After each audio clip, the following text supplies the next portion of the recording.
Hello everyone, welcome to my channel learn with Pfizer.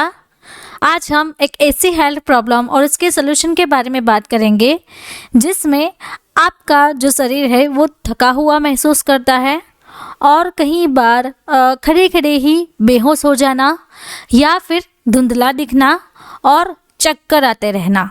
तो ये जो सारी हेल्थ प्रॉब्लम है उसे हम लो बीपी कहते हैं। तो ये जो सभी सिम्टम्स है वो इंडिकेट करते हैं कि आपको लो बीपी की बीमारी हो सकती है। तो चलिए सीखते हैं लो बीपी के बारे में डिटेल में। तो आज हम क्या क्या सीखेंगे, सबसे पहले लो बीपी के इंट्रोडक्शन से बात करेंगे, देन उसके causes, symptoms, diagnosis and treatment options क्या क्या अवेलेबल है, उसके बारे में आज का हमारा वीडियो लेक्चर रहेगा। तो आप लास्ट तक बने रहिए जिससे कि अगर आपको भी लो बीपी है तो इसकी जानकारी आपको मिलेगी। तो चलिए आप समझते हैं इस बीमारी के बारे में कि लो बीपी को मेडिकल टर्म में हाइपोटेंशन कहा जाता है। तो ये जो हाइपोटेंशन है उसे हम लो ब्लड प्रेशर कहते हैं। अब ये जो लो ब्लड प्रेशर की वैल्यू होती है वो कितनी होती है, 90 से 60। तो ये जो कंडीशंस है उस कंडीशन से आपका जो बीपी है वो इंडिकेट होता है कि आपको लो ब्लड प्रेशर है और लो बीपी की बीमारी है। तो अब समझते हैं कि अगर किसी को नॉर्मल बीपी से ये जो डेंजरस बीपी है, टू ब्लड लो प्रेशर है एंड लो ब्लड प्रेशर रहता है, तो वो कैसे पता चलेगा। अब ये जो लो बीपी की बीमारी है वो कहीं ऐसे केसेस होते हैं जिसमें लाइफ थ्रेटनिंग डिजीज़ कहा जाता है, यानी कि जानलेवा भी हो सकती है। तो ये जो है लो ब्लड बीपी, अगर किसी को ये बीमारी होती है तो इसमें आपका जो ब्लड प्रेशर है वो 90 मिलीमीटर ऑफ मर्क्यूरी यानी कि mmHg से कम हो जाता है। तो अगर ये इंडिकेट करता है तो आपका जो है वो सिस्टोलिक और डायस्टोलिक जो है वो 60 mmHg तक रहता है। तो जनरली इसे लो बीपी में कंसिडर किया जाता है।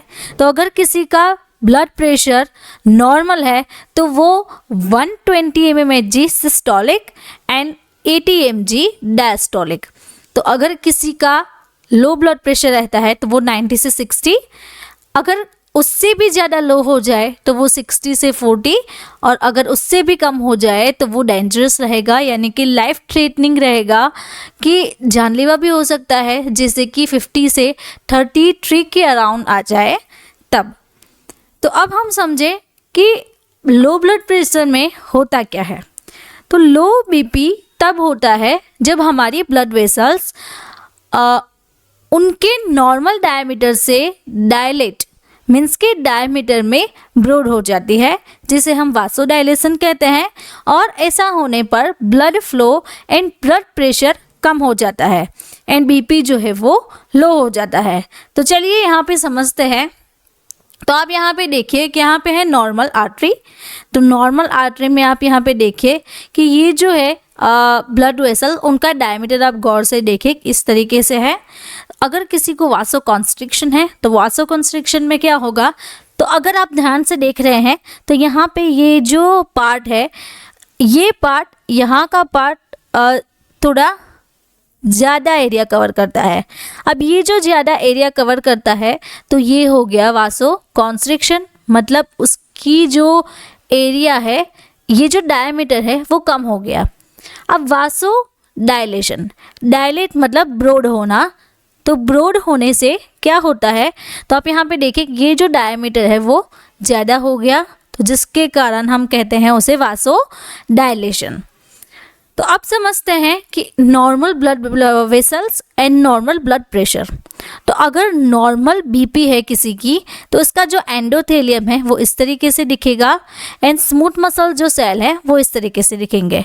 और अगर किसी का ब्लड प्रेशर जो है वो डाउन हो जाता है, कम हो जाता है, तो उसके कारण ये जो एंडोमेट्रियम और एंडोथेलियम का जो ये लेयर है वो डायलेट हो जाता है। डायलेट होने से वहाँ का जो ब्लड है वो ज़्यादा फ्लो होगा। अगर ज़्यादा फ्लो हो रहा है तो उसके कारण क्या होगा, पेशेंट को लो ब्लड प्रेशर की बीमारी हो सकती है। तो चलिए अब समझते हैं कि किस किस कारण से ब्लड प्रेशर जो है वो कम हो जाता है। तो ऐसे कौन से पोटेंशियल्स है कि जिसमें ब्लड प्रेशर यानी कि बीपी जो है वो कम हो जाता है। तो सबसे पहला यहाँ पे है प्रेगनेंसी।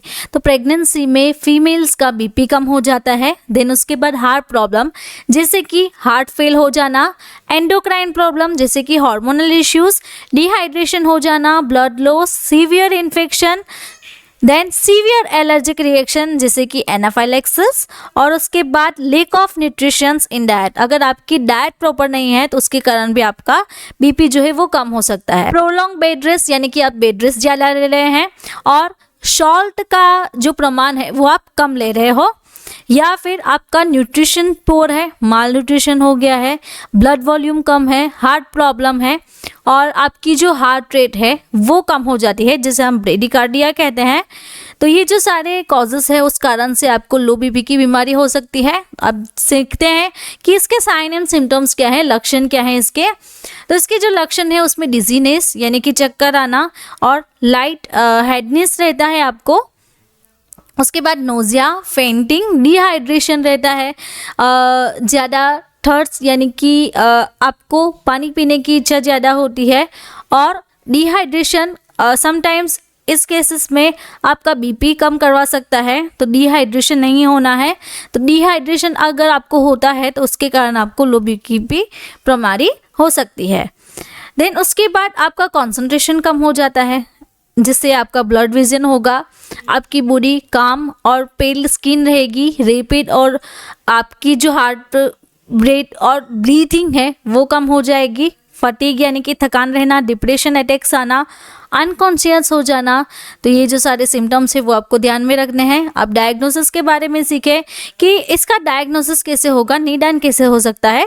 तो इसका निदान होने के लिए सबसे पहले जो बीपी मेजरमेंट आती है इंस्ट्रूमेंट वो आप ले सकते हैं। उसके बाद ब्लड एंड यूरिन टेस्ट करवा सकते हैं। देन ईसीजी, इलेक्ट्रोकार्डियोग्राम टेस्ट, उसके बाद इकोकार्डियोग्राम। तो ये जो सारे डायग्नोसिस है वो आप ले सकते हैं। अब उसके ट्रीटमेंट ऑप्शन के बारे में देखें, इसका इलाज कैसे हो सकता है। तो लो बीपी को तुरंत ठीक करने के लिए ये देसी उपाय अपना सकते हैं, जैसे कि सबसे पहला नमक पानी पिए, यानी कि नमक को पानी में घुला के आप पी सकते हैं। उसके बाद 1 कप स्ट्रॉन्ग कॉफ़ी आपको पीनी है। ये जो स्ट्रॉन्ग कॉफ़ी है उसमें कैफीन का प्रमाण ज़्यादा आता है। तो कैफीन के कारण हमारा जो ब्रेन है उसका स्टिमुलेशन इंक्रीज होता है, जो कि आगे वीडियो लेक्चर में हम सीखेंगे। उसके बाद जो है वो गर्म दूध पिए। अब हम सीखें कि उसके ट्रीटमेंट ऑप्शंस क्या क्या हैं, कौन कौन सी मेडिकेशंस हैं। तो सबसे पहली जो मेडिकेशंस है वो है फ्लूड्रोकॉर्टिजोन, जो कि एक कॉर्टिकोस्टेरॉइड है, वो लो बीपी के लिए यूज़ होती है। तो ये जो है वो आपकी बॉडी में डिहाइड्रेशन होता है, ब्लड प्रेशर कम हो जाता है, तो उसके लिए यूज़ होती है। तो इसका जो डोज है वो 100 से 200 mcg यानी कि माइक्रोग्राम पर डे का है। तो ये ड्रग आपका ब्लड वॉल्यूम एनहांस करेगी और आपका जो बीपी है उसे भी राइज करेगी। अब जो दूसरा है वो सिप्मीडो, तो उसका जो डोज है वो 2.5 से 10 mg ओरली एवरी 8 आवर्स, यानी कि आपको दिन में 3 बार एवरेज ये टैबलेट लेनी है। तो मिडोड्रीन ये आपका ब्लड प्रेशर कम जो हो गया है उसे राइज करती है। तो अगर किसी को ऑर्थोस्टेटिक हाइपोटेंशन रहता है तो ये मेडिसिन वो ले सकता है। ये मेडिसिन ब्लड वेसल्स को डायलेट होने से रोकती है, जो कि रिस्पॉन्सिबल बनती है लो बीपी को होने के लिए। अब जो थर्ड ऑप्शन रहता है वो पाइरिडोक्सिस्टिकमिन। तो ये जो टैबलेट है उसका जो डोज है वो 2.5 से 10 mg ओरली एवरी 8 आवर्स, यानी कि आपको दिन में 3 बार ये मेडिसिन आप ले सकते हैं। एंटीकोलिनेस्टरेज की है, क्लास से बिलोंग करती है। तो ये जो ड्रग है वो न्यूरोजेनिक ऑर्थोस्टेटिक हाइपोटेंशन जो है उस बीमारी को ठीक करती है, यानी कि लो ब्लड प्रेशर को आप और राइज करती है। अब कैफीन के बारे में जानें तो कैफीन ये सेंट्रल नर्वस सिस्टम को स्टिमुलेट करती है, जो कि आपको आपके जो स्मूथ मसल है उसे स्टिमुलेट करती है। Then caffeine can also cause short term increase rise in BP. अगर किसी का बीपी कम हो गया है तो वो शॉर्ट टर्म के लिए उस पेशेंट का बीपी इंक्रीज कर सकती है। अब उसकी डोज के बारे में देखें कि आपको दिन में कितना डोज लेना है कैफीन का। तो 20 से 100 mg ओरल आप ले सकते हैं, यानी कि एवरेज आप दिन में 2 से 3 बार कॉफ़ी 1 कप बराबर ले सकते हो। देन उसके बाद एरिथ्रोपोएटिन इंजेक्शन की बात करें तो एरिथ्रोपोएटिन एक हार्मोन है जो कि आपके ब्लड लेवल को इंक्रीज करती है, एचबी के लेवल को इंक्रीज करती है। तो इसका जो डोज है वो 25 से 100 IU पर kg यानी कि 3 टाइम्स वीक में लेने की होती है। तो चलिए देखते हैं कि एरिथ्रोपोएटिन जो है वो रिकमेंडेड होता है स्पेशली लो ब्लड प्रेशर की ट्रीटमेंट के लिए। तो एरिथ्रोपोएटिन जो बेस्ट चॉइस है वो आरबीसी लेवल को इंक्रीज करती है और ब्लड प्रेशर को भी राइज करती है। तो अगर आपको मेरा ये वीडियो अच्छा लगा तो आपको ये वीडियो भी अच्छा लगेगा। ऐसे ही डिसीजेस के बारे में आपको सीखना है तो आप मेरे चैनल को सब्सक्राइब कर सकते हैं और कमेंट बॉक्स में कमेंट ड्रॉप करके भी मुझे बता सकते हैं कि आपको कौन से डिजीज के बारे में सीखना है। Thank you for watching my video.